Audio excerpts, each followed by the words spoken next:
एक बूढ़ा ब्राह्मण था। वह रोज पीपल को जल से सींचता था।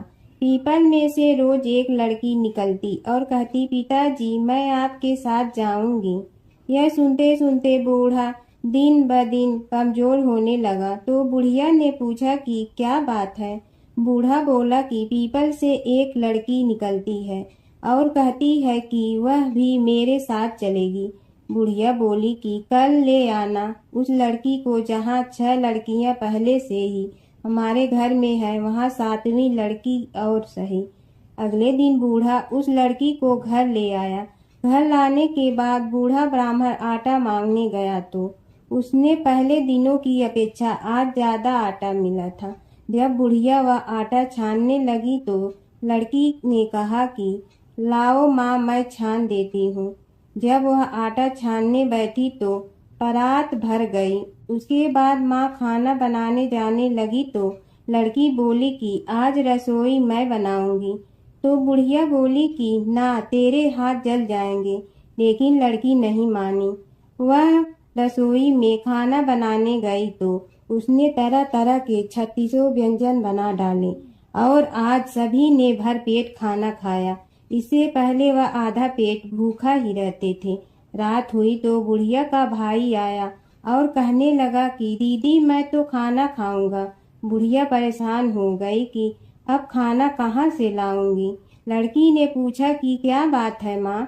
उसने कहा कि तेरा मामा आया है और रोटी खाएगा, लेकिन रोटी तो सबने खा ली है, अब उसके लिए कहाँ से लाऊंगी। लड़की बोली कि तू चिंता मत कर माँ, मैं बना दूंगी। और वह रसोई में गई और मामा के लिए 36 व्यंजन बना दी। मामा ने भरपेट खाया और कहा भी कि ऐसा खाना इससे पहले उसने कभी नहीं खाया है। बुढ़िया ने कहा कि भाई तेरी बावनी भाजी है, उसी ने बनाया है। शाम हुई तो लड़की बोली कि माँ, चौका लगा के चौके का दिया जला देना, कोठे में मैं सोऊंगी। बुढ़िया बोली कि ना बेटी, तू डर जाएगी। लेकिन वह बोली कि ना माँ, मैं नहीं डरूंगी, मैं अंदर कोठे में ही सोऊंगी। वह कोठे में ही जाकर सो गई। आधी रात को लड़की उठी और चारों ओर आंख मारी तो धन ही धन हो गया। वह बाहर जाने लगी तो एक बूढ़ा ब्राह्मण सो रहा था। उसने देखा तो कहा कि बेटी तू कहाँ चली। लड़की बोली कि मैं तो दरिद्रता दूर करने आई थी, अगर तुम्हें दूर करवानी है तो करवा लो। उसने बूढ़े के घर में भी आँख से देखा तो चारों ओर धन ही धन हो गया। सुबह सवेरे सब उठे तो लड़की को ना पाकर उसे ढूंढने लगे कि पावनी बेटी कहाँ चली गई। बूढ़ा ब्राह्मण बोला कि वह तो लक्ष्मी माता थी, जो तुम्हारे साथ मेरी दरिद्रता भी दूर कर गई। हे लक्ष्मी माता, जैसे आपने उनकी दरिद्रता दूर की, वैसे ही सबकी करना। एक समय की बात है कि विष्णु भगवान का विवाह लक्ष्मी जी के साथ निश्चित हो गया। विवाह की तैयारी होने लगी। सभी देवताओं को निमंत्रण भेजे गए, परंतु गणेश जी को निमंत्रण नहीं दिया। कारण जो भी रहा हो, अब भगवान विष्णु की बारात जाने का समय आ गया। सभी देवता अपनी पत्नियों के साथ विवाह समारोह में आए। उन सब ने देखा कि गणेश जी कहीं दिखाई नहीं दे रहे हैं। तब वे आपस में चर्चा करने लगे कि क्या गणेश जी को कोई न्योता नहीं दिया है या स्वयं गणेश जी ही नहीं आए हैं। सभी को इस बात पर आश्चर्य होने लगा। तभी सब ने विचार किया कि विष्णु भगवान से ही इसका कारण पूछा जाए। विष्णु भगवान से पूछने पर उन्होंने कहा कि हमने गणेश जी के पिता भोलेनाथ महादेव को न्योता भेजा है। यदि गणेश जी अपने पिता के साथ आना चाहते हैं तो आ जाते, अलग से न्योता देने की कोई आवश्यकता भी नहीं थी। दूसरी बात यह है कि उनको 1.25 मन मूंग, 1.25 मन चावल, 1.25 मन घी और 1.25 मन लड्डू का भोजन दिन भर में चाहिए। यदि गणेश जी नहीं आएंगे तो कोई बात नहीं, दूसरे के घर जाकर इतना सारा खाना पीना अच्छा भी नहीं लगता। इतनी वार्ता कर ही रहे थे कि किसी एक ने सुझाव दिया, यदि गणेश जी आ भी जाए तो उनके द्वारपाल बनाकर बैठा देंगे कि आप घर की याद रखना। आप तो चूहे पर बैठकर धीरे धीरे चलोगे तो बारात से बहुत पीछे रह जाओगे। यह सुझाव भी सबको पसंद आ गया, तो विष्णु भगवान ने भी अपनी सहमति दे दी। होना क्या था कि इतने में गणेश जी वहां आ पहुंचे और उन्हें समझा बुझा कर घर की रखवाली करने बैठा दिया गया। बारात चल रही थी, तब नारद जी ने देखा कि गणेश जी तो दरवाजे पर ही बैठे हुए हैं, तो वे गणेश जी के पास गए और रुकने का कारण पूछा। गणेश जी कहने लगे कि विष्णु भगवान ने मेरा बहुत अपमान किया है। नारद जी ने कहने लगे कि अपनी मूसक देना को आगे भेज दे, तो वह रास्ता खोद देगी, जिससे उनके वाहन धरती में धंस जाएंगे। तब आपको सम्मान पूर्वक बुलाना पड़ेगा। अब तो गणेश जी ने अपनी मूसक सेना जल्दी से आगे भेज दी और सेना ने जमीन पोली कर दी। जब बारात वहां से निकली तो रथों के पहिए धरती में धंस गए। लाख कोशिश करे परंतु पहिए नहीं निकले। सभी ने अपने अपने उपाय किए परंतु पहिए तो नहीं निकले, बल्कि जगह जगह से टूट गए। किसी की समझ में नहीं आ रहा था कि अब क्या किया जाए। तब तो नारद जी ने कहा, आप लोगों ने गणेश जी का अपमान करके अच्छा नहीं किया। यदि उन्हें मना कर लाया जाए तो आपका कार्य सिद्ध हो सकता है और यह संकट टल सकता है। शंकर भगवान ने अपने दूत नंदी को भेजा और वे गणेश जी को लेकर आए। गणेश जी का आदर सम्मान के साथ पूजन किया, तब कहीं रथ के पहिए निकले। अब रथ के पहिए निकल के परंतु टूट फूट गए, तो उन्हें सुधारे गए। पास के खेत में खाती काम कर रहा था, उसे बुलाया गया। खाती अपना कार्य करने के पहले श्री गणेशाय नमः कहकर गणेश जी की वंदना मन ही मन करने लगा। देखते ही देखते खाती ने सभी पहियों को ठीक कर दिया। तब खाती कहने लगा कि हे देवताओं, आपने सर्वप्रथम गणेश जी को नहीं मनाया होगा और न ही उनकी पूजन की होगी, इसीलिए तो आपके साथ यह संकट आया है।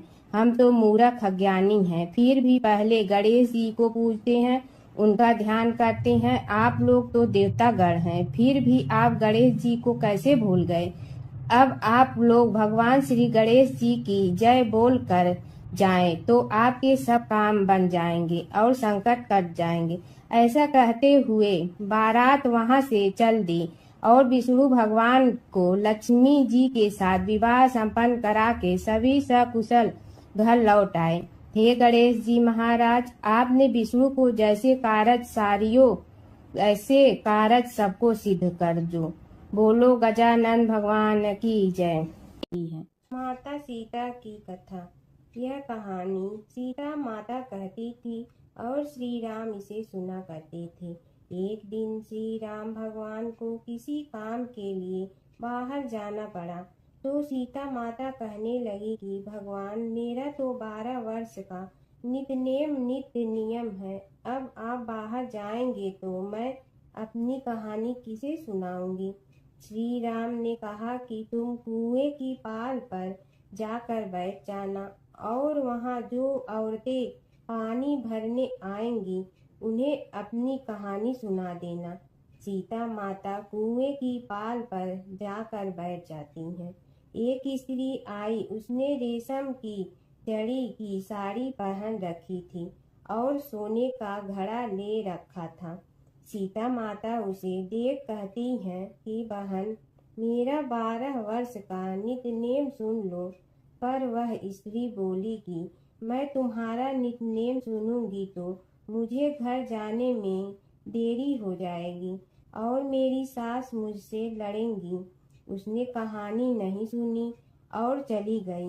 उसकी रेशम जड़ी की साड़ी फट गई, सोने का घड़ा मिट्टी के घड़े में बदल गया। सास ने देखा तो पूछा कि ये किसका दोष अपने सिर लेकर आ गई है। बहू ने कहा कि कुएं पर एक औरत बैठी थी, उसने कहानी सुनने के लिए कहा, लेकिन मैंने सुनी नहीं, जिसका यह फल मिला है। बहू की बात सुनकर अगले दिन वही साड़ी और घड़ा लेकर सास कुएं की पाल पर गई। सास को वहीं माता सीता बैठी मिली, तो माता सीता ने कहा कि बहन, मेरी कहानी सुन लीजिए। सास बोली कि एक बार छोड़, मैं तो 4 बार कहानी सुन लूंगी। राम आए लक्ष्मण आए देश के पुजारी आए, नित नेम का नेम लाए आओ राम बैठो राम। तपी रसोई जियो राम, माखन मिश्री खाओ राम। दूध बतासा पियो राम, सूत के पल का मोठो राम। साल दुसाला पोठो राम, साल दुसाला ओढ़ो राम। जब बोलो जब राम ही राम, राम संवारे सबके काम। खाली घर भंडार भरेंगे, सबका बेड़ा पार करेंगे। श्री राम जय जय राम। सास बोली कि बहन कहानी तो बहुत अच्छी लगी। कहानी सुनकर सास घर चली गई और उसकी साड़ी फिर से रेशम जरी की बन गई। मिट्टी का घड़ा फिर सोने के घड़े में बदल गया। बहू कहने लगी, सासू माँ आपने ये सब कैसे किया? सास ने कहा कि बहू तू दोष लगा के आई थी और मैं अब दोष उतार कर आ रही हूँ। बहू ने फिर पूछा कि वह कुएं वाली स्त्री कौन है? सास बोली कि वे सीता माता थी। वे पुराने से नया कर देती हैं, खाली घर में भंडार भर देती हैं। वह लक्ष्मी जी का वास घर में कर देती हैं। आदमी की जो भी इच्छा हो उसे पूरा कर देती हैं।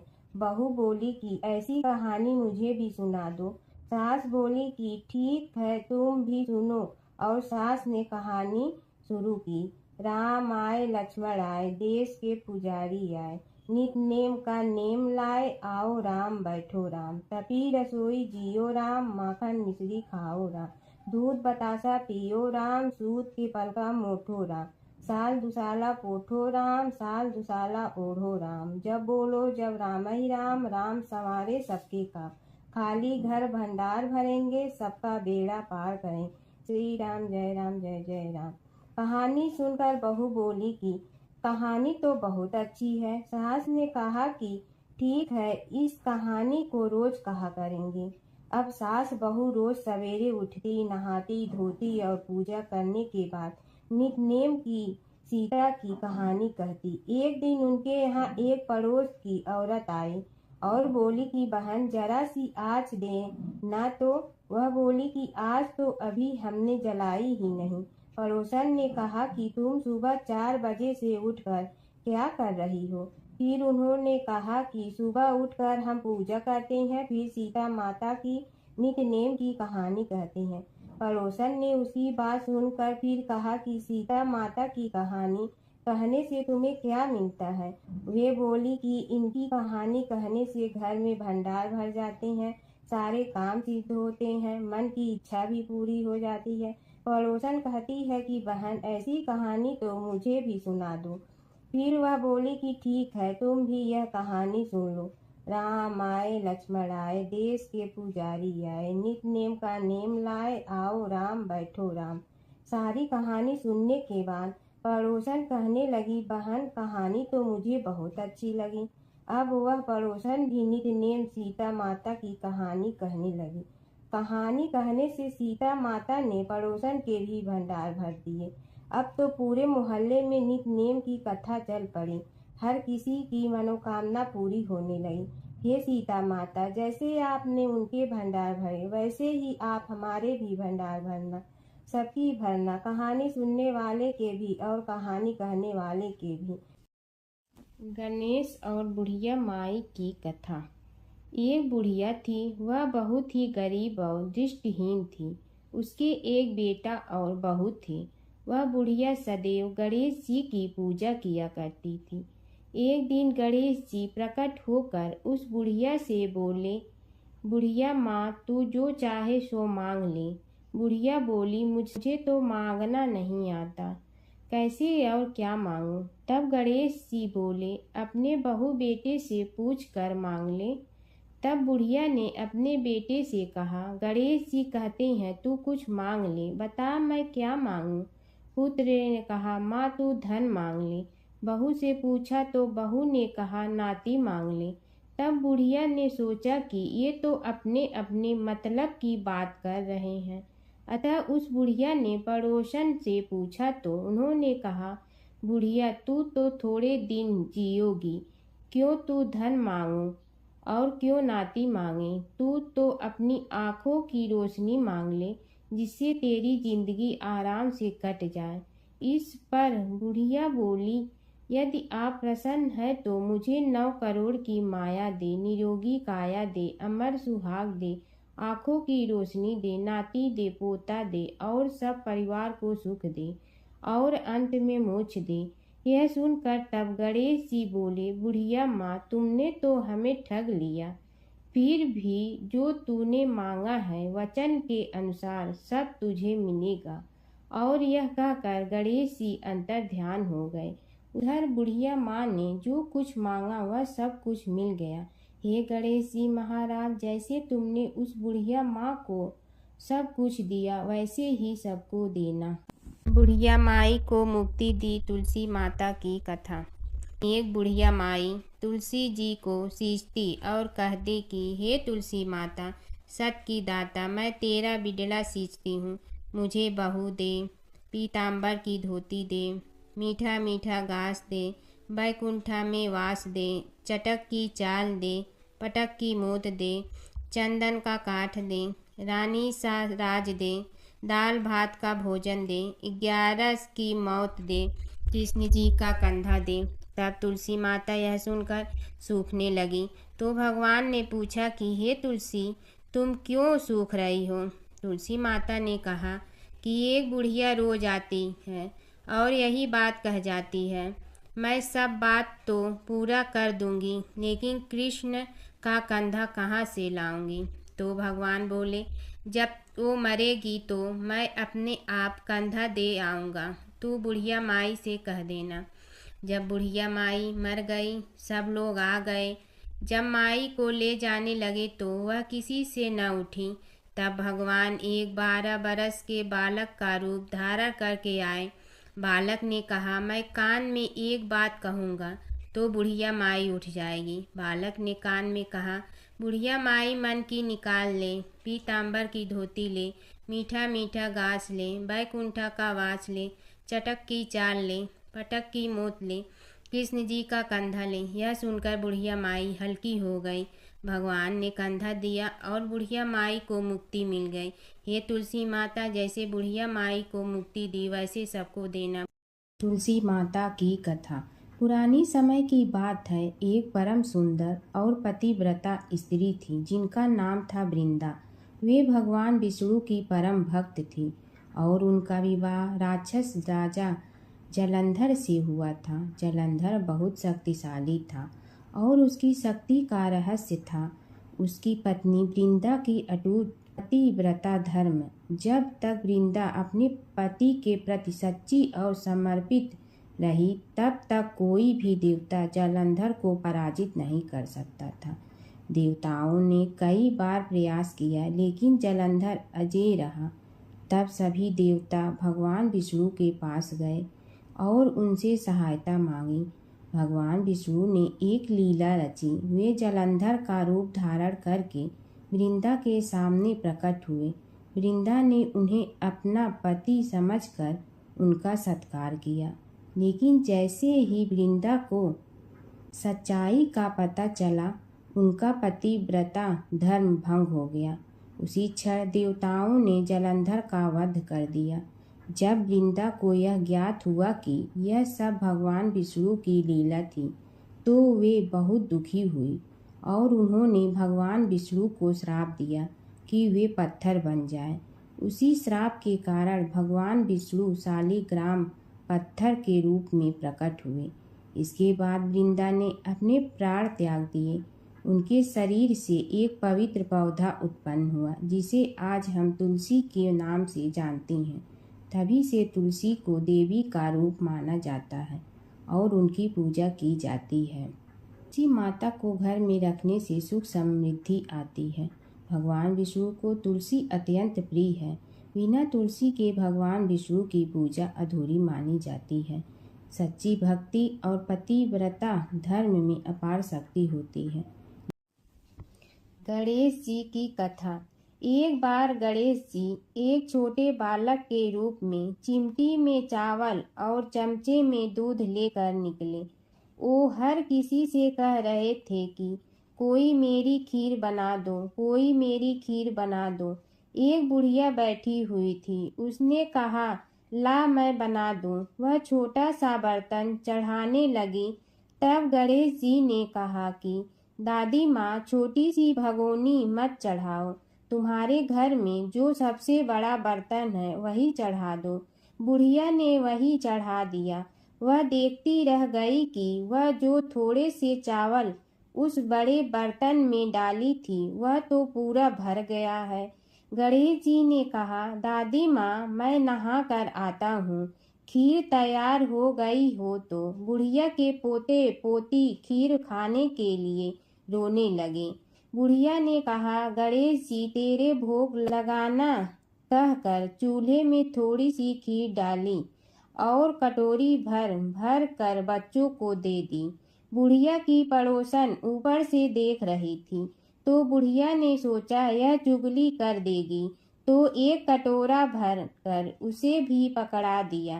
बेटे की बहू ने चुपके से एक कटोरा खीर खाई और कटोरा चक्की के नीचे छुपा दिया।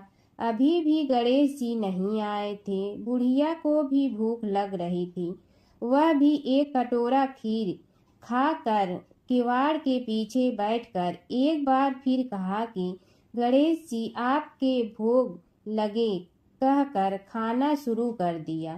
तभी गणेश जी आ गए। बुढ़िया ने कहा, आ जा रे गणेशिया, खीर खा ले, मैं तो तेरी ही राह देख रही थी। गणेश जी ने कहा, दादी माँ, मैंने तो खीर पहले ही खा ली। बुढ़िया ने कहा, कब खाई? गणेश जी ने कहा, जब तेरे पोते पोती ने खाई तब खाई थी, जब तेरी पड़ोसन ने खाई तब खाई थी, और जब तेरी बहू ने खाई तब भी खाई थी, और जब तूने खाई तो मेरा पेट पूरा ही भर गया। बुढ़िया ने कहा, बेटा, और सारी बात तो सोच, पर बहू बेचारी का तो नाम मत लो। वह तो सुबह से काम में लग रही है, उसने फिर खीर कब खाई? गणेश जी ने कहा, चाकी के नीचे देख, झूठा कटोरा पड़ा है, और तूने तो मेरे भोग तो लगाया, वह तो वैसे ही खा गई। बुढ़िया ने कहा, बेटा, घर की बात है, घर में ही रहने दो। अब बताओ, बची हुई खीर का क्या करूं? गणेश जी ने कहा, नगरी जी जीमा दो। बुढ़िया ने पूरी नगरी जिलवा दी, फिर भी बर्तन पूरा ही भरा था। राजा को पता लगा तो बुढ़िया को बुलाया और कहा, क्यों रे बुढ़िया, ऐसा बर्तन तेरे घर पर सोवे अच्छा लगे या हमारे घर पर सोवे? बुढ़िया ने कहा, राजा जी, आप ले लो। राजा जी ने खीर का बर्तन महल में मंगा लिया। लाते ही खीर में कीड़े मकोड़े बिच्छू हो गए और दुर्गंध आने लगी। यह देखकर राजा जी ने बुढ़िया से कहा, बुढ़िया, बर्तन वापस ले जा, तो मुझे मेरे गणेश जी ने दिया। बुढ़िया ने बर्तन वापस लिया, लेते ही सुगंधित की हो गई। घर आकर बुढ़िया ने गणेश जी से कहा, बची हुई खीर का क्या करें? गणेश जी ने कहा, झोपड़ी के कोने में खड्डा खोद कर गाड़ दो, उसी जगह सुबह उठकर वापस खोदेगी तो धन के 2-4 पैसे मिलेंगे। ऐसा कहकर गणेश जी अंतर ध्यान हो गए। जाते समय झोपड़ी के लात मारते हुए गए तो झोपड़ी के स्थान पर महल हो गया। सुबह बहू ने फावड़ा लेकर पूरे घर को खोद दिया तो कुछ भी नहीं मिला। बहू ने कहा, सासू जी, थारो गणेश जी तो झूठे हैं। सास ने कहा, बहू, मारो गणेश झूठो तो नहीं है, ला मैं देखूं। वह फावड़ा लेकर खोजने लगी तो टन टन करते 2 धन के चरे घड़े निकले आए। बहू ने कहा, सासू जी, गणेश जी तो साचो ही हैं। सास ने कहा, गणेश जी तो भावनाओं का भूखा है। यह गणेश जी जैसा आपने बुढ़िया को दिया वैसा सबको देना। एक बार एक नगर में एक मालिन रहती थी। उसके पति चल बसे थे। उसका एक 4 साल का पुत्र था। उसकी सास कठोर हृदय की स्त्री थी। वह बहू को बहुत तकलीफ देती थी। एक दिन सास ने बहू और पोते को घर से निकाल दिया। वे दोनों रोते हुए चलते चलते एक जंगल में जा पहुंचे। वहां एक बड़े पेड़ के नीचे बैठ गए। वहां से थोड़ी दूर पर एक गणेश जी का मंदिर था। वहां बहुत लोग गणेश जी के दर्शन करने आते थे। दर्शन करके गणेश जी को प्रसाद चढ़ाते थे। फिर वह प्रसाद सबको बांट देते थे। इस प्रसाद से माँ बेटे का गुजारा होने लगा। दोनों गणेश जी की पूजा पाठ में लग गए। एक दिन उन्होंने सोचा क्यों न हम भी जंगल से फूल लाकर बेचें। वे रोज जंगल से फूल लाकर उसकी माला बनाकर बेचने लगे। साथ में पूजा की सामग्री और प्रसाद भी बेचने लगे। इससे उनको आमदनी होने लगी। गणेश जी की कृपा से आमदनी बढ़ने लगी। जल्दी ही उन्होंने एक मकान और एक दुकान बना लिया। एक राजा की लड़की मंदिर में रोज पूजा करने आती थी। मालिन के बेटे को देखकर राजकुमारी उस पर मोहित हो गई और उसे विवाह करने की सोचने लगी। उसने अपनी भाभी से अपने मन की बात कही। भाभी अनुभवी थी। उसने कहा, ये तो मालिन का बेटा है और तुम एक राजा की बेटी हो। यदि तुमने उससे विवाह किया तो तुम्हारी बहुत बेइज्जती होगी। पर राजकुमारी अपनी बात पर अड़ी रही। उसने कहा, मैंने तो प्रतिज्ञा कर ली है कि उसी से विवाह करूंगी। भाभी ने घर जाकर सारी बात राजा को बता दी। राजा ने मना नहीं किया और विवाह के लिए तैयार हो गए। उन्होंने बड़े धूमधाम से बेटी का विवाह मालिन के बेटे के साथ कर दिया। मालिन ने सबसे पहले बेटे बहू को गणेश जी के मंदिर में ले जाकर पूजा पाठ करवाया और गणेश जी का आशीर्वाद दिलवाया। इसके बाद पूरे नगर में यह बात फैल गई कि गणेश जी की पूजा करने से सब दुख कष्ट दूर हो जाते हैं। इस बात पर सुनते ही नगर के सभी लोग मंदिर आने लगे। मालिन और उसके बेटे की बिक्री और बढ़ गई। उधर उसकी सास के बुरे दिन आ गए। अन्नदाता उससे रूठ गए और वह भूखों मरने लगी। एक दिन वह रोती धोती उसी गणेश जी के मंदिर में आ पहुंची। वहां वह मालिन के बेटे से बोली, मैं भूखी हूँ, मुझे रोटी कपड़ा दे दो, इसके बदले में तुम्हारा सारा काम कर दूंगी। लड़के को दया आ गई और उसे काम पर रख लिया। उसने अपनी दादी को नहीं पहचाना। जब मालिन घर आई तो उसने सास को पहचान लिया। वह सास से बोली, सासू जी आप यहाँ कैसे? सास ने पोते की तरफ इशारा करके कहा, मेरी इस सेठ के यहाँ नौकरी लग गई है। बहू बोली, यह आपका पोता है और यह घर भी आपका ही है, यह दुकान भी आपकी ही है। जब आपने हमें घर से निकाला तब गणेश जी ने हमारी रक्षा की। बहू की बात सुनकर सास बोली, मेरी करनी मैं भोगूंगी। बहू बोली, सासू जी अब आप हमारे यहाँ रहो और पोते का सुख देखो। हे गणेश जी महाराज, जैसा सुख आपने मालिन को दिया वैसा ही सुख सबको देना। जमुना की कहानी। प्राचीन समय में एक गांव था जिसमें दो बहनें रहा करती थी। एक बहन का नाम गंगा था तो दूसरी बहन का नाम जमुना था। एक बार दोनों बहनें एक साहूकार के खेत से गुजर रही थी तो जमुना ने 13 दाने जौ के तोड़ लिए, जिसे देख गंगा बोली कि तुझे तो ग्रहण लग गया, तूने चोरी की है। इस पर जमुना बोली कि अब मेरा ग्रहण कैसे धुलेगा। गंगा ने कहा कि तुझे 12 साल तक साहूकार के यहाँ नौकरी करनी पड़ेगी, तभी तेरा पाप धुलेगा और ग्रहण से मुक्ति मिलेगी।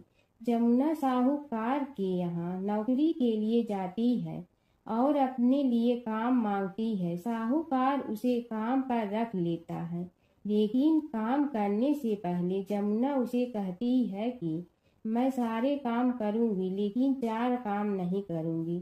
जूठे बर्तन नहीं मांजूंगी, झाड़ू नहीं लगाऊंगी, बिस्तर नहीं बिछाऊंगी और दिया नहीं जलाऊंगी।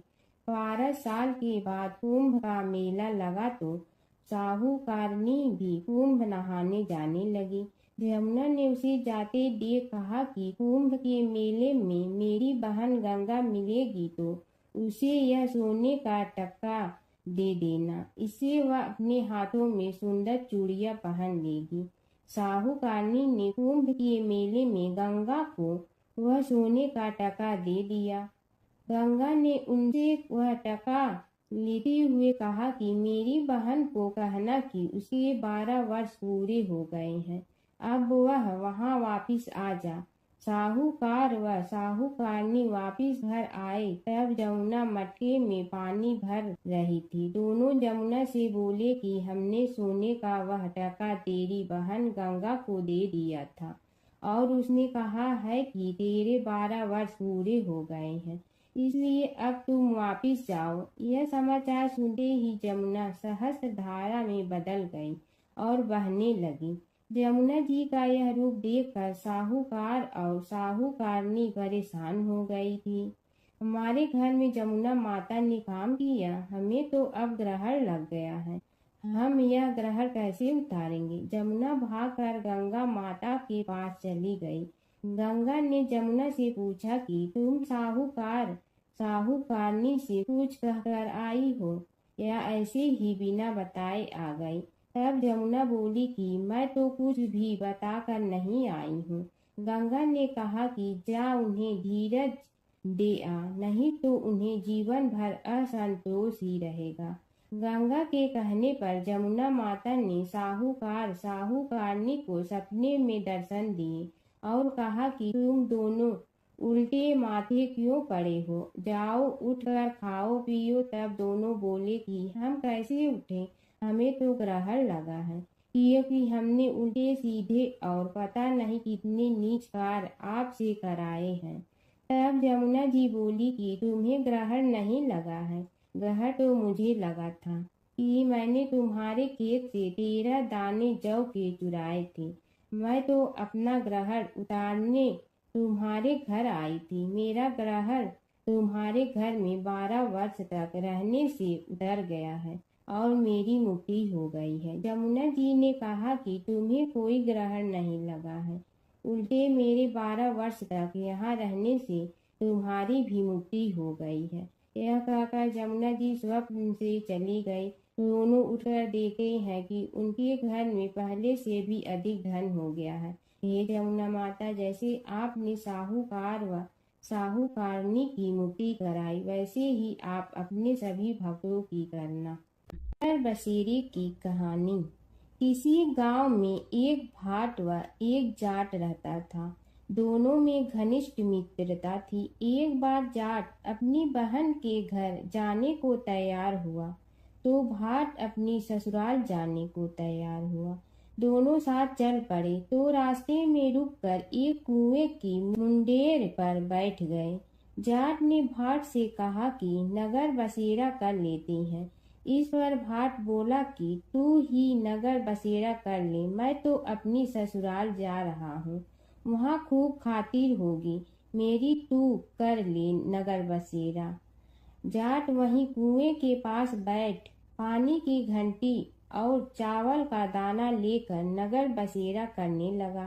नगर बसेरा करने के साथ जाट कहने लगा कि नगर बसेरा जो करे सो मल धोवे पाँव, ताता माड़ा तापसी देगी मेरी माँ, माँ देगी मावशी तेगी द्वारका का वास, मीठा मीठा घास वृंदावन का वास, 5 कुल्ठी छठी रास, मेरी जीवड़ो श्री कृष्ण के पास, डालू पानी हो जाए घी, झट से निकल जाए मेरा जी। यह सब कर के वह जाट बहन के पास चल पड़ा। जाट की बहन ने भाई के आने पर उसकी खातिर की खी बूरा के साथ भाई को जिमाया। दोनों ने बैठकर ढेर सारी बातें की। इधर भाट अपने ससुराल पहुंचा तो वहां आग लगी हुई थी। आग बुझाने वह भी लग गया, जिसमें हाथ मुंह भी काले हो गए और खुद भी थोड़ा सुलझ गया। ना रोटी ना पानी के लिए ही किसी ने पूछा। एक पड़ोसन आई तो उसने भाट की सास को कहा कि जमाई आया है, जरा उस आओ भगत कर लो। बुढ़िया बोली कि सब कुछ तो जल गया है, अब कहाँ से आओ भगत करूं। तब पड़ोसन ने ही भाट को एक रोटी के साथ छाछ दी। उसने वही खाकर गुजारा किया। शाम को दोनों फिर घर की ओर चल पड़े और रास्ते में मिल गए और एक दूसरे का हाल पूछा। भाट बोला कि मेरी ससुराल में तो आग लगी हुई थी, आग बुझाते मैं खुद काला हो गया हूँ। ना रोटी मिली ना पानी। जाट बोला कि मेरी तो बहुत खातिर हुई। फिर बोला कि मैंने कहा था ना कि नगर बसेरा कर ले, अब कर ले, लेकिन भाट ने फिर मना कर दिया। कहने लगा कि चाहे रोटी दे या न दे, तेरी तो माँ है, दही चूरमा का पेड़ा धरा पाएगा। भाट ने फिर नगर बसेरा नहीं किया, जाट ने कर लिया। नगर बसेरा जो करे सो मल धोए पाँव, ताता माड़ा तापसी देगी मेरी माँ। माँ देगी मावशी देगी द्वारका का वास, मीठा मीठा घास वृंदावन का वास। 5 कुल्ठी छठी रास, मेरा जी बड़ो श्री कृष्ण के पास। डालू पानी हो जाए घी, झट से निकल जाए मेरा जी। करके वह चल पड़ा। घर पहुँचते ही जाट की मौसी ने बहुत लाड प्यार किया। उधर भाट घर गया तो उसकी भैंस खो गई थी। बाप एक लाठी रखे तो दूसरी उठाए और कहने लगा कि ससुराल गया तो आग लगा दी, अब यहाँ आया तो भैंस खो दी। बाप ने कहा कि पहले भैंस लेकर आ, तभी रोटी पानी मिलेगा। सारा दिन भाट भैंस ढूंढता रहा, लेकिन उसे भैंस नहीं मिली। जाट और भाट की मुलाकात फिर से बाजार में हो गई। जाट ने भाट के हाल चाल पूछे तो भाट बोला कि आते ही भैंस खो गई, बस उसी दिन से भैंस ढूंढ रहा हूँ। रोटियां का तो पूछो ही मत। जाट ने कहा कि मैंने तो पहले ही कहा था कि नगर बसेरा कर ले। जाट की बात सुनकर भाट बोला कि तेरे नगर बसेरे में इतनी ताकत है तो चल अब कर लेते हैं। दोनों ने बैठकर नगर बसेरा किया। नगर बसेरा जो करे सो मल धोवे पाँव, ताता माड़ा तापसी देगी मेरी माँ। माँ देगी मौसी देगी द्वारका का वास, मीठा मीठा घास वृंदावन का वास। 5 कुल्ठी छठी रास, मेरा जीवड़ो श्री कृष्ण के पास। डालू पानी हो जाए घी, झट से निकल जाए मेरा जी। दोनों के नगर बसेरा करने पर भाट जैसे ही आगे बढ़ा तो उसकी खोई भैंस मिल गई, जिसे लेकर घर पहुंचा। घर पहुंचते ही माँ ने कहा कि लड़के को आते ही घर से निकाल दिया, सारे दिन से ये भूखा प्यासा भटक रहा है। यह कहकर उसकी माँ ने उसको खूब खिलाया पिलाया। इस घटना के बाद सारे नगर में ढिंढोरा पिटवा गया कि तब कोई अपने पीहर या सास से आते जाते नगर बसेरा करें। जैसे भाट को नगर बसेरा करने का फल मिला, वैसे ही हर किसी को मिले। प्राचीन काल की बात है। नैमिषारण्य क्षेत्र में ऋषि महर्षि और साधु संतों का समाज जुड़ा था। उसमें श्री सूत जी भी विद्यमान थे। शौनक जी ने उनकी सेवा में उपस्थित होकर निवेदन किया कि हे अज्ञान रूप घोर तिमिर को नष्ट करने में करोड़ों सूर्यों के समान प्रकाशमान श्री सूत जी हमारे कानों के लिए अमृत के समान जीवन प्रदान करने वाले कथा तत्व का वर्णन कीजिए। हे सूत जी, हमारे हृदयों में ज्ञान के प्रकाश की वृद्धि तथा भक्ति, वैराग्य और विवेक की उत्पत्ति जिस कथा से हो सकती हो, वह हमारे प्रति कहने की कृपा कीजिए। शौनक जी की जिज्ञासा से सूत जी बड़े प्रसन्न हुए। पुरातन इतिहासों के स्मरण से उनका शरीर पुलकायमान हो रहा था।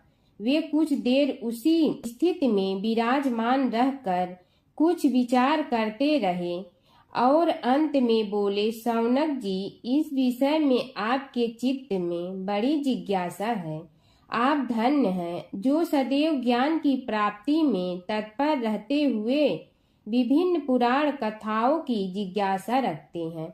आज मैं आपको ज्ञान के परम स्रोत रूप श्री गणेश जी का जन्म कर्म रूप चरित्र सुनाऊंगा।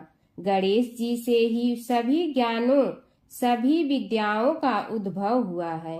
अब आप सावधान चित्त से विराजमान हो। श्री गणेश जी के ध्यान और नमस्कार पूर्वक उनका चरित्र श्रवण करें। नमस्तस्मै गणेशाय ब्रह्मा विद्या प्रदायिनी यनांगस्त्यसमः साक्षात विघ्न सागर सो सड़े। कैसे हैं वे श्री गणेश जो सभी प्रकार की ब्रह्म विद्याओं को प्रदान करने वाले, अर्थात ब्रह्मा के सगुण और निर्गुण स्वरूप पर प्रकाश डालने और जीव ब्रह्मा का अभेद प्रतिपादन करने वाली विद्याओं के दाता हैं। वे विघ्नों के समुद्रों को महर्षि अगस्त के समान शोषण करने में समर्थ हैं, इसलिए उनका नाम विघ्न सागर शोषक के नाम से प्रसिद्ध है। मैं उन भगवान श्री गणेश जी को नमस्कार करता हूँ। प्रथम पूजा के अधिकारी श्री गणेश जी, यह कहकर सूत जी कुछ समय के लिए मौन हो गए और फिर बोले, शौनक जी, भगवान गणेश जी ही सर्वप्रथम पूजा प्राप्ति के अधिकारी हैं। किसी भी देवता की पूजा करो, पहले उनकी पूजा करो। शौनक जी ने निवेदन किया, हे भगवान, हे सूत, सर्वप्रथम यह बताने की कृपा कीजिए कि गणेश जी को प्रथम पूजा का अधिकार किस प्रकार प्राप्त हुआ। इस विषय में मेरी बुद्धि मोह को प्राप्त हो रही है कि सृष्टि रचयिता ब्रह्मा जी, पालन करता भगवान नारायण और संहार करता शिव जी में से किसी को प्रथम पूजा का अधिकारी क्यों नहीं माना गया। यह त्रिदेव ही तो सबसे बड़ा देवता माने जाते हैं। सूत जी ने कहा, शौनक जी, यह भी एक रहस्य ही है।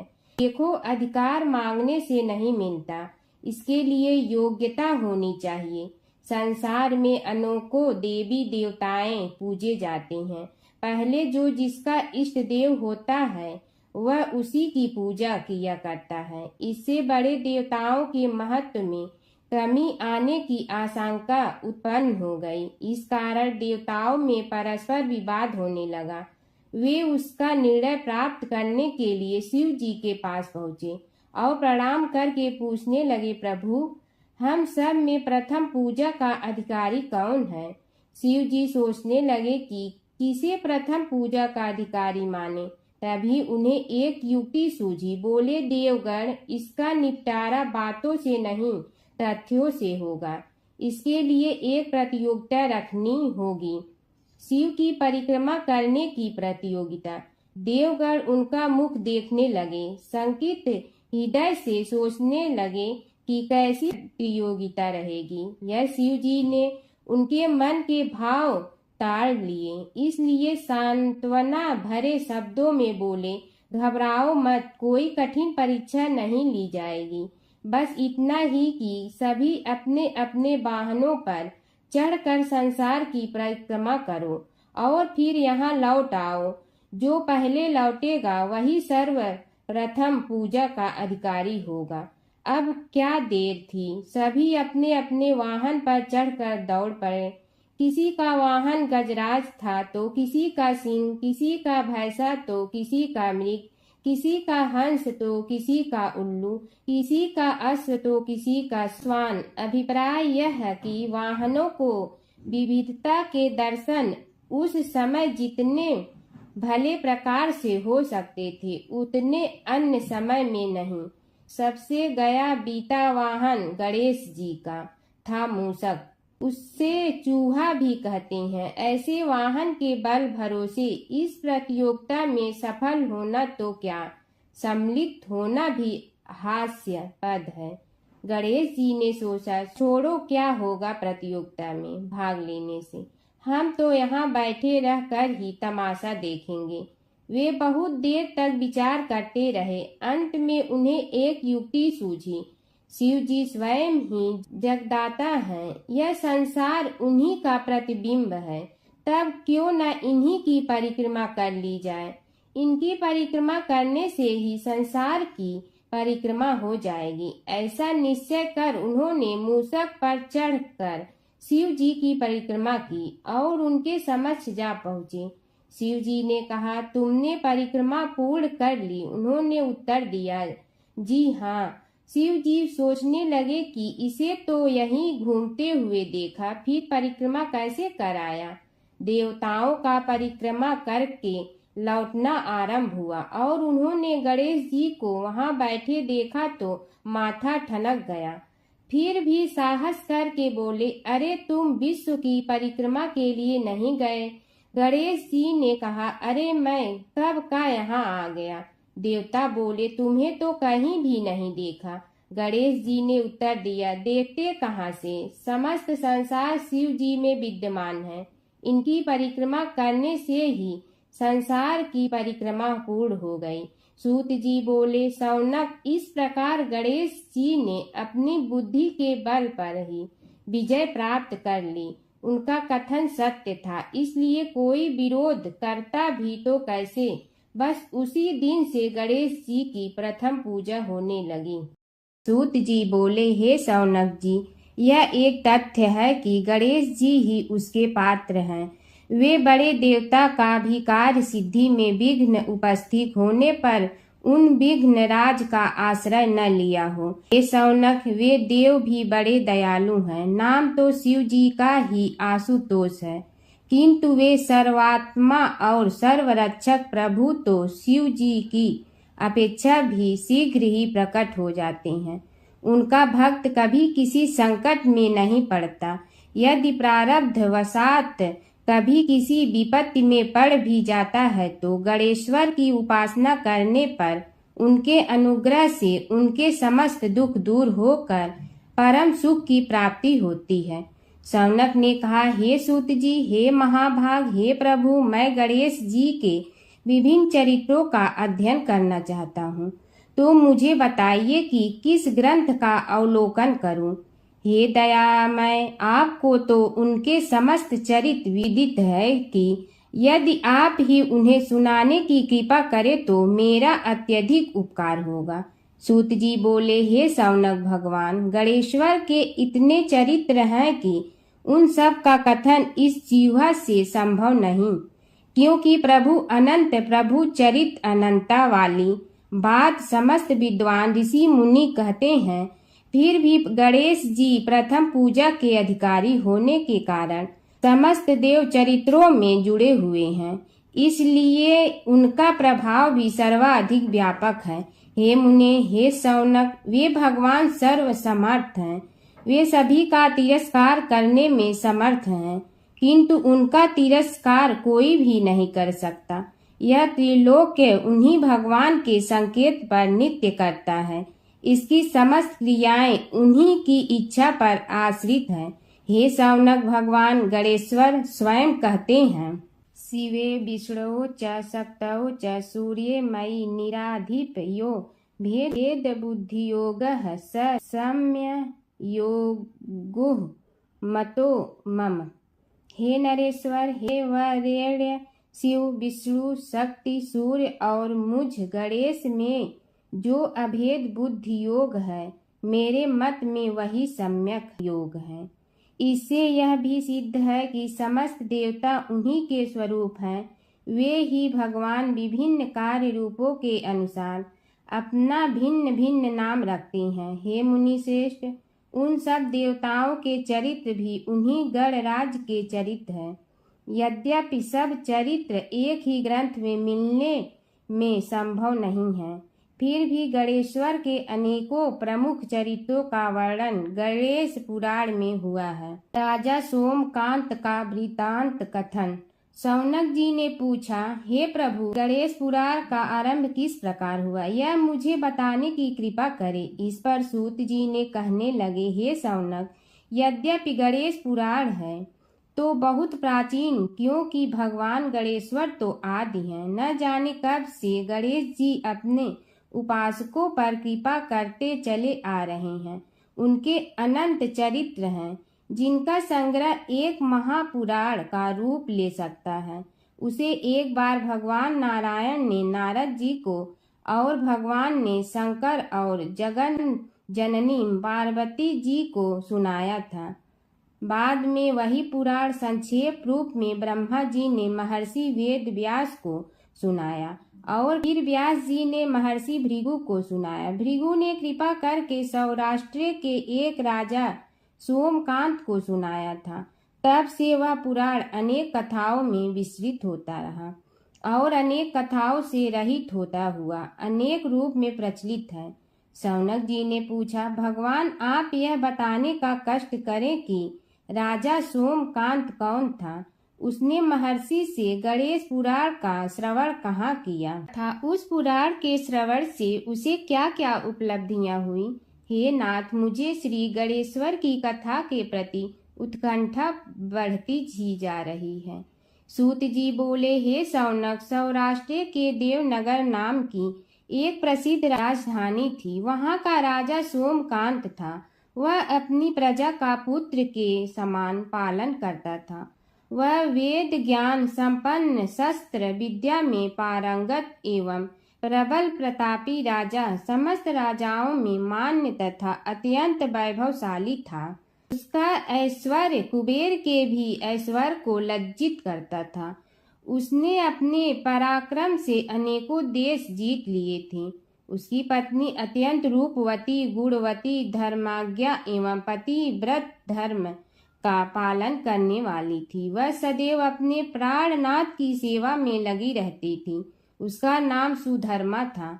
जैसे वह पतिव्रता थी, वैसे ही राजा भी एक पत्नी व्रता का पालन करने लगा। उसके हेमकांत नामक एक सुंदर पुत्र था। वह भी सभी विद्याओं का ज्ञाता और अस्त्र शस्त्रादि के अभ्यास में निपुण हो गया था। यह सभी श्रेष्ठ लक्षणों से संपन्न, सद्गुणी एवं प्रजा जनों के हितों का अत्यंत पोषक था। इस प्रकार राजा सोमकांत स्त्री, पुत्र, पशु, वाहन, राज्य एवं प्रतिष्ठा आदि से सब प्रकार सुखी था। उससे दुख तो था ही नहीं। सभी राजागण उसका हार्दिक सम्मान करते थे तथा उसकी श्रेष्ठ कीर्ति भी संसार व्यापी थी। परंतु युवा अवस्था के अंत में सोमकांत को घृणित कोष्ठ रोग हो गया। उसके अनेक उपचार किए गए किंतु कोई लाभ नहीं हुआ। रोग शीघ्रता से बढ़ने लगा और उसके कीड़े पड़ गए।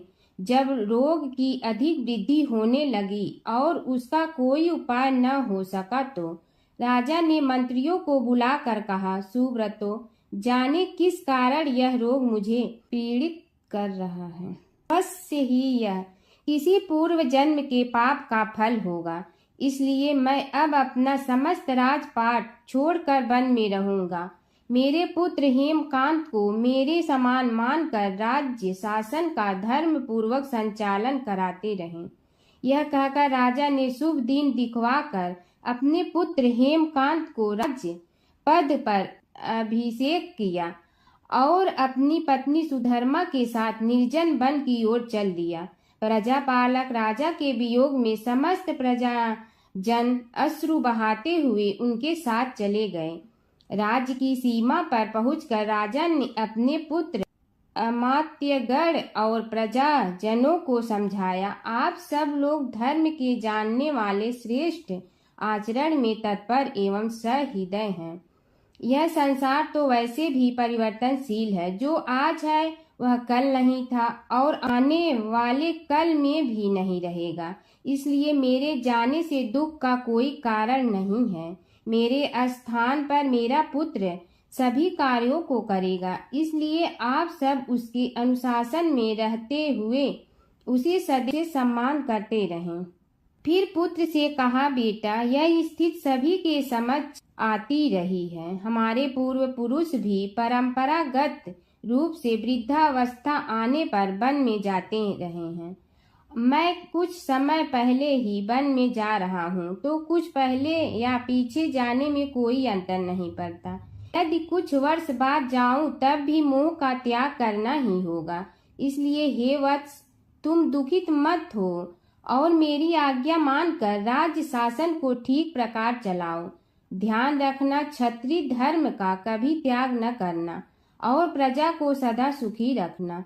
इस प्रकार राजा सोमकांत ने सभी को समझा बुझाकर वहां से वापस लौट आया और स्वयं अपनी पतिव्रता भार्या के साथ वन में प्रवेश किया। पुत्र हेमकांत के आग्रह से उसने सुबल और ज्ञान गम्य नामक 2 आत्माओं को भी साथ ले लिया।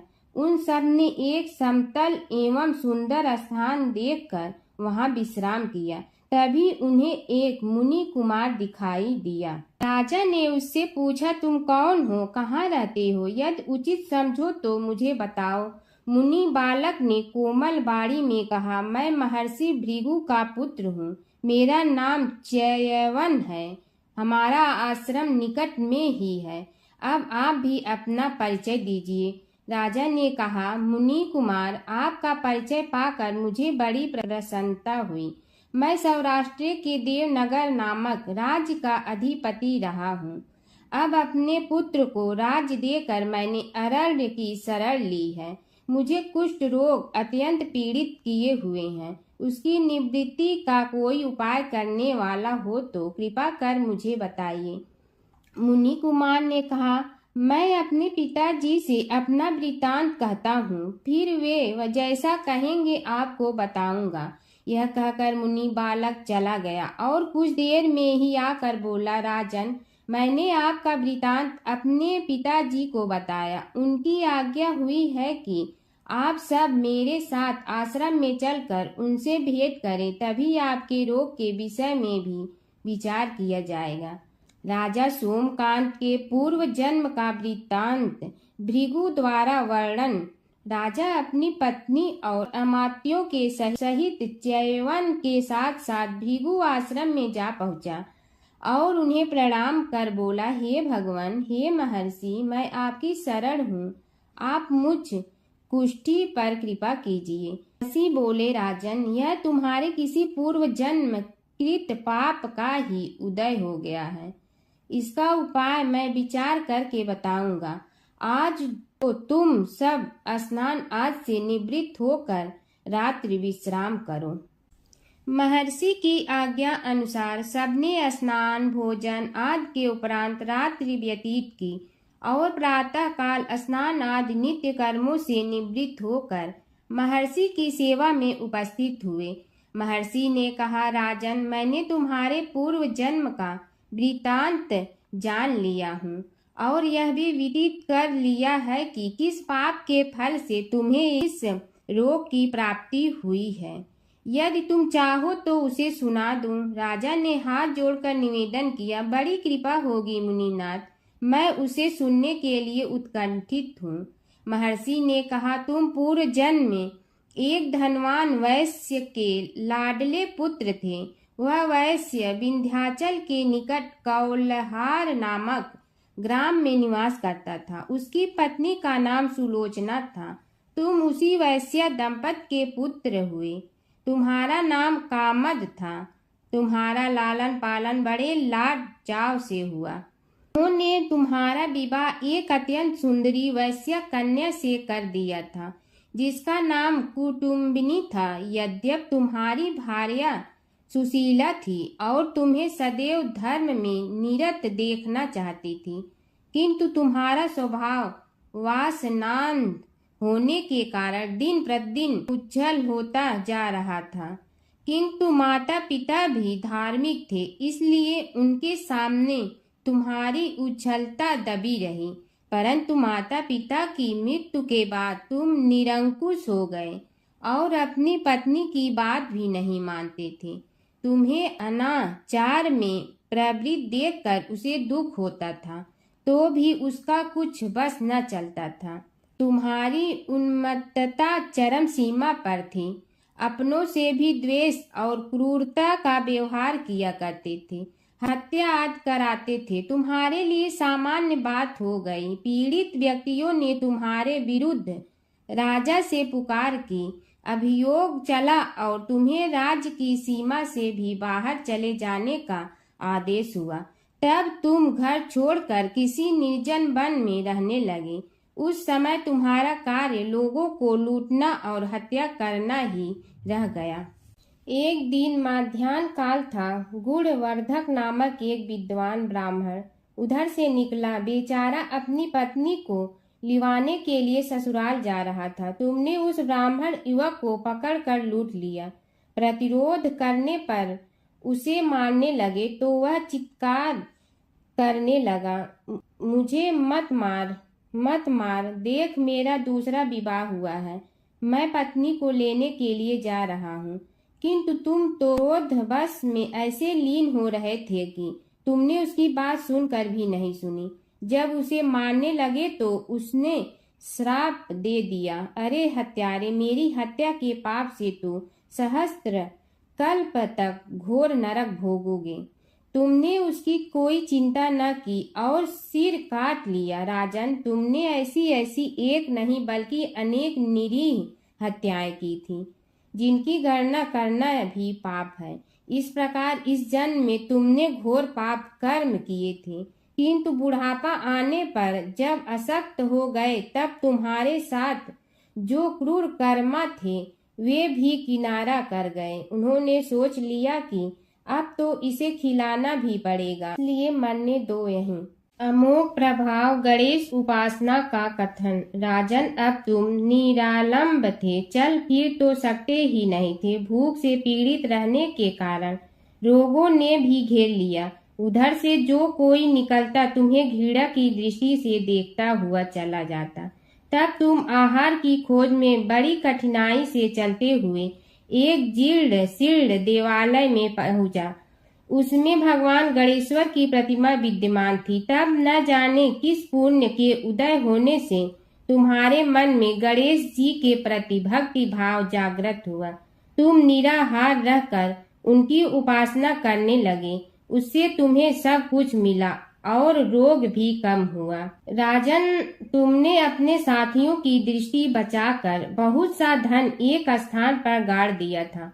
अब तुमने उस धन को उसे देवालय के जीर्णोद्धार में लगाने का निश्चय किया। शिल्पी बुलाकर उस मंदिर को सुंदर और भव्य बनवा दिया। इस कारण कुख्याति सुख्याति में बदलने लगी। फिर यथा समय तुम्हारी मृत्यु हुई। यमदूतों ने पकड़कर तुम्हें यमराज के समक्ष उपस्थित किया। यमराज तुमसे बोले, जीव, तुमने पाप और पुण्य दोनों ही किए हैं और दोनों का ही भोग तुम्हें भोगना है, किंतु पहले पाप का फल भोगना चाहते हो पुण्य का। इसके उत्तर में तुमने प्रथम अपने पुण्य कर्मों के भोग की इच्छा प्रकट की और इसीलिए उन्होंने तुम्हें राजकुल में जन्म लेने के लिए भेज दिया। पूर्व जन्म में तुमने भगवान गणाध्यक्ष का सुंदर एवं भव्य मंदिर बनवाया था, इसलिए तुम्हें सुंदर देह की प्राप्ति हुई। यह कहकर महर्षि भृगु कुछ रुके। उन्होंने देखा कि राजा को इस वृतांत पर शंका हो रही है। तभी महर्षि के शरीर में असंख्य विकराल पक्षी उत्पन्न होकर राजा की ओर झपटे। उनकी चोंच बड़ी तीक्ष्ण थी, जिनसे वे राजा के शरीर को नोच नोच कर खाने लगे। उसके कारण उत्पन्न असहनीय पीड़ा से व्याकुल हुए राजा ने महर्षि के समक्ष हाथ जोड़कर निवेदन किया, प्रभु, आपका आश्रम तो समस्त द्वेष आदि से परे है और यहाँ मैं आपकी शरण में बैठा हूँ। तब यह पक्षी मुझे आकर ही क्यों पीड़ित कर रहे हैं? हे मुनिनाथ, इनसे मेरी रक्षा कीजिए।